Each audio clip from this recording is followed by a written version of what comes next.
नमस्कार और तरवेत्तुलोआ दोस्तों, आप सभी का एमएफ कट्टा पॉडकास्ट सीज़न 1 के नए एपिसोड में मैं ज्ञानेश्वर सूर्यवंशी आप सभी का स्वागत करता हूं। एमएफ पार्टनर प्रोग्राम द्वारा हम अपने स्पॉन्सर्स को उनके व्यवसाय में बढ़ावा मिलने के लिए एक प्लेटफॉर्म प्रोवाइड करते हैं।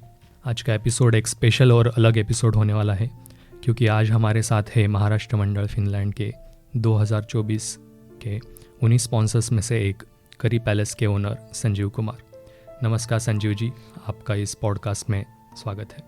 बहुत बहुत नमस्कार आपका भी कि आपने मेरे को एमएमएफ फिनलैंड के लिए इंटरव्यू के लिए बुलाया है, तो मैं आपका बहुत बहुत धन्यवाद करता हूं और मैं बहुत खुश हूं आपने मेरे को बुलाया और कोशिश है कि मैं आपको सही से जवाब दूं।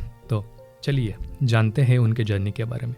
तो संजीव जी, प्लीज़ आपका इंट्रोडक्शन दीजिए और आपकी जर्नी मतलब फिनलैंड में रेस्टोरेंट शुरू होने से लेकर आज तक की यात्रा के बारे में बताइए। फिनलैंड में हमने करी पैलेस नाम का रेस्टोरेंट खोला सन 2000 में और वो एस्पो का सबसे पहला इंडियन रेस्टोरेंट था। हमको शुरू में बहुत ज़्यादा मुश्किलें पड़ी, हमारे पास स्टाफ की मुश्किल होती थी, इतने ज़्यादा गेस्ट भी नहीं हमारे को मिले।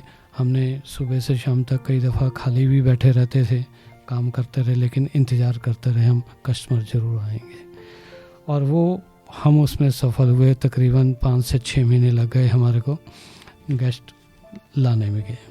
उसके लिए हमने काफ़ी एडवर्टाइजमेंट फेरा करा और इधर उधर लोगों से भी बोला कि भाई आइए हमारे पास खाना खाने आइए, हम आपको इंडियन ओरिजिनल टेस्ट देंगे।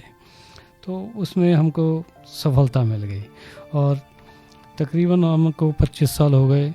सेम रेस्टोरेंट, सेम नाम, सब कुछ सेम और सेम टेस्ट है और हम कोशिश कर रहे हैं कि और ज़्यादा आगे उसको बढ़ाएं। और ये रेस्टोरेंट स्टार्ट करने के बाद आपको कौन से प्रॉब्लम्स और चैलेंजेस आए और आपने उन्हें कैसे सॉल्व किया?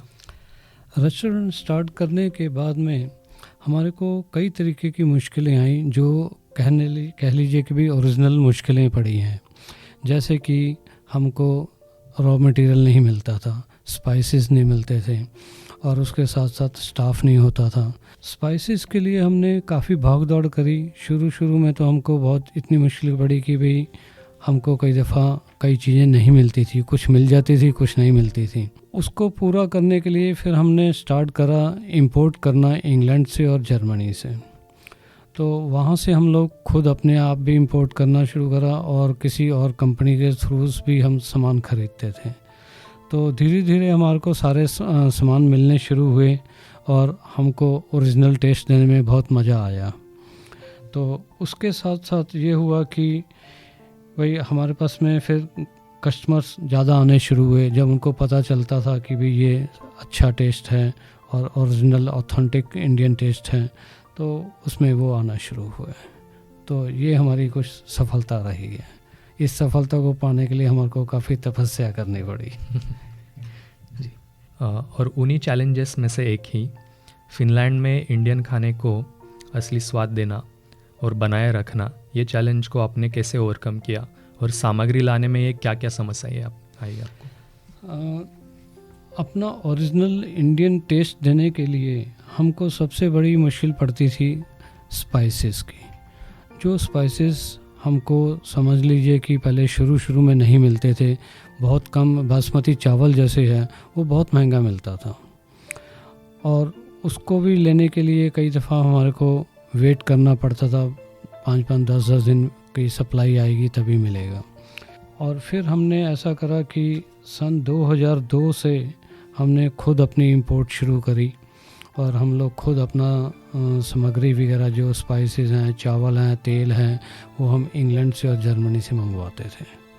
और उसको मंगवाने के लिए हमने इसलिए शुरू करा कि भाई हम कस्टमर्स को अपना ऑथेंटिक इंडियन टेस्ट दे सकें और उसको देने से हमारे पास कस्टमर ज़्यादा आने शुरू हुए। उनको पता चलना शुरू हुआ कि भाई ये खाना अच्छा है और असली टेस्ट है। तो आपके रेस्टोरेंट में कई फिनिश लोग भी आते हैं। फिनिश कल्चर ने आपके इंडियन टेस्टी खाना बनाने की शैली और रेस्टोरेंट के माहौल को कैसे प्रभावित किया? फिनिश कस्टमर्स को पकड़ना बड़ा मुश्किल था शुरू में तो ख़ास तौर से, क्योंकि वो लोग डरते थे कि स्पाइसेस खाना ना हो, और साथ में ये था कि ये लोग बाहर फिनलैंड से बाहर कम जाते थे।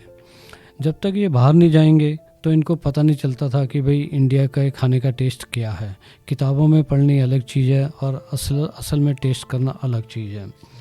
तो उस टेस्ट को मेंटेन करने के लिए हमने शुरू से ही यही अपना मकसद रखा कि हम अपना खाना देंगे तो अपने ओरिजिनल टेस्ट में देंगे, जिससे कि हम उनको ज़्यादा प्रभावित कर सकें और वो इस चीज़ पे ज़्यादा विश्वास रखें और हमारे पास में ज़्यादा खाना खाने के लिए आएँ। बिल्कुल। पिछले 20 सालों में आपने फिनिश ग्राहकों के खाने के स्वाद और पसंद में क्या बदलाव देखे हैं, स्पेशली इंडियन डिशेस, उसके बारे में आपका क्या ख्याल है? समझ लीजिए आप पिछले 15 से 20 सालों में फिनिश लोगों ने ट्रैवल करना ज़्यादा शुरू करा और इंडिया के लिए ट्रैवल बहुत ज़्यादा करते थे वो लोग। और जब जब वो ट्रैवल करते थे तो उनको पता चलता था कि भाई इंडियन खाना क्या है, और उस खाने को फिर ये लोग यहाँ आके ढूंढते थे कि भाई कहाँ पे खाना मिलेगा तो हम लोग वहीं जाकर खाएं। इसलिए हमने अपने इसको स्वाद को बिल्कुल वही मेंटेन रखा जो हम रखना चाहते थे, क्योंकि अगर हम उस स्वाद को मेंटेन नहीं रखेंगे तो वो फिर जो है उनको खाना पसंद नहीं आएगा, और जब तक वो खाना पसंद नहीं करेंगे तो हमारी जो सेल बढ़ेगी नहीं, और जब हमारी सेल बढ़ेगी तो इसका मतलब ये है कि उनको खाना स्वाद लग रहा है। तो ये हमारा मेन मकसद था। पिछले 18-20 सालों में आपने आपके रेस्टोरेंट का विकास कैसे देखा और इसके सफल होने के क्या कारण हैं? पिछले 17-18 सालों में ये था कि हमको ये आराम हुआ कि सब सामग्री वगैरह या स्पाइसेस वगैरह मिलने शुरू हुए यहाँ पे, और उसको हमने उसी हिसाब से मेंटेन रखा। उसी क्वांटिटी वगैरह में हम लोग यूज़ करते थे जिस क्वांटिटी में हमको ओरिजिनली यूज़ करना है। और ये मेन मकसद ये था कि भाई हमारे पास में स्टाफ मिलना शुरू हो गया, तो एक्सपीरियंस शेफ़ आए हमारे पास में, उन्होंने क्वालिटी को मेंटेन रखा और स्वाद को मेंटेन रखा। इस वजह से कस्टमर हैं वो और बढ़ने शुरू हुए।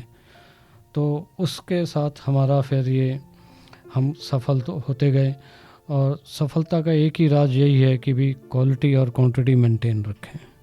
बिल्कुल, क्वालिटी के साथ साथ सस्टेनेबिलिटी भी इम्पोर्टेंट है। खाने के दुनिया में एक सस्टेनेबिलिटी बड़ा ट्रेंड है। इसके लिए फिर वही बात आती है कि भाई अगर आप अपनी क्वालिटी और क्वांटिटी को मेंटेन रखते हो, उसको स्टेबल रखते हो, तब तो हम आगे चल सकते हैं। अगर हम अपनी क्वालिटी और क्वांटिटी को स्टेबल नहीं रखेंगे तो उसके लिए मुश्किल है, क्योंकि कई लोग ऐसे हैं जो कहते हैं कि हमें मसाले ज़्यादा नहीं चाहिए, तो उनको हमारे को फिर माइल्ड खाना बना के देना पड़ता है। और कुछ लोग तो आजकल हम देख रहे हैं कि वो बहुत ज़्यादा स्पाइस खाते हैं, जिसके लिए कई दफ़ा वो कंप्लेंट भी कर देते हैं कि भाई आपके स्पाइस ज़्यादा नहीं थे, आज ऐसा था। तो हमको कोशिश यही रहती है कि हम उसको मेंटेन रखें। उस वजह से हमको काफ़ी कुछ कई दफ़ा मेहनत करनी पड़ती है, और हम उस मेहनत करने में सफल हो रहे हैं। आपके रेस्टोरेंट के फ्यूचर प्लान्स क्या है और कौन से नए प्रोजेक्ट्स या इनोवेशंस के बारे में आप सोच रहे हैं? जब से ये कोविड स्टार्ट हुआ था उसके बाद से हमारे को थोड़ी सी मुश्किलें पड़ी, लेकिन हम उस मुश्किलों को हमने दूसरे तरीके से सॉल्व करने की कोशिश करी। जब हमने देखा 15-20 साल हमारा खाना लोग पसंद कर रहे हैं, तो हमने उसी खाने को लंच बॉक्स के हिसाब से पैक करके दुकानों पे सेल करना शुरू करा। हमारे पास में इस समय कम से कम 6 से 7 के ग्रुप्स की दुकानें हैं जिनको हम अपना इंडियन खाना जो है बना के और पैक करके वहाँ पे देते हैं। उस खाने को पास कराने के लिए हमको पहले मेहनत करनी पड़ी।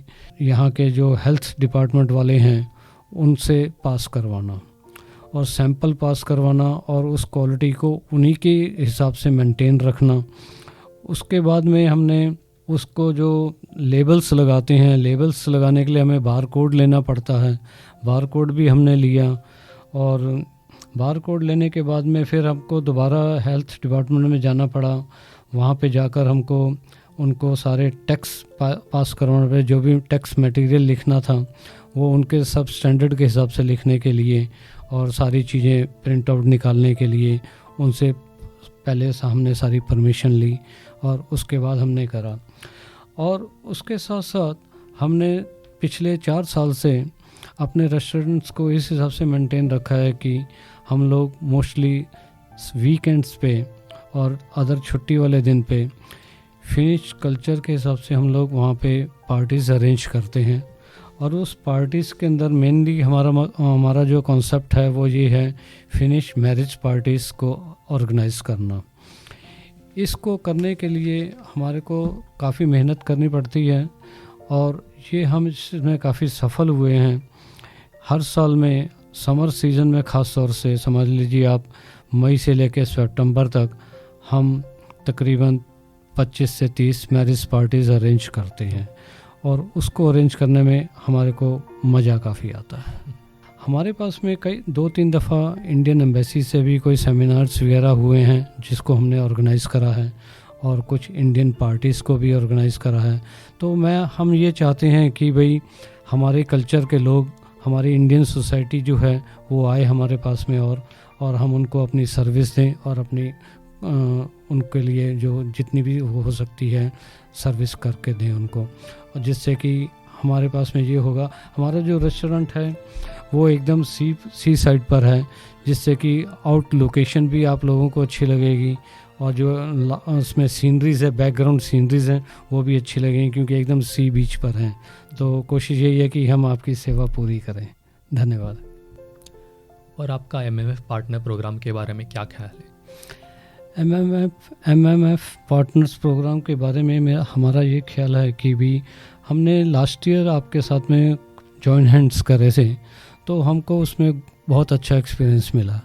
वो एक्सपीरियंस ये था कि भाई हम महाराष्ट्रियन कल्चर को अडॉप्ट करने के साथ साथ उसमें आने वाले और अलग अलग प्रांत के लोगों भी आए, तो उन प्रांतों को भी लगा कि भाई हम लोग अच्छा खाना बना सकते हैं।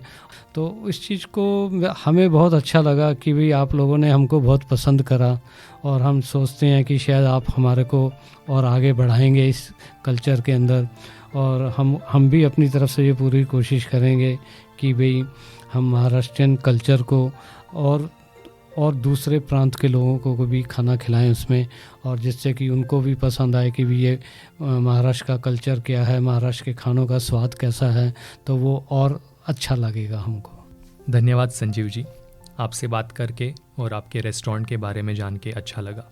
बहुत बहुत धन्यवाद आपका भी, आपने मेरे को इनवाइट करा और शायद उम्मीद है मैं इस चीज़ में सफल होऊंगा। जी बिल्कुल। ये पॉडकास्ट एपिसोड को सुनने के लिए आप सभी का धन्यवाद। हमारे चैनल को लाइक, शेयर और सब्सक्राइब करना ना भूलिए। तब तक take care and keep smiling.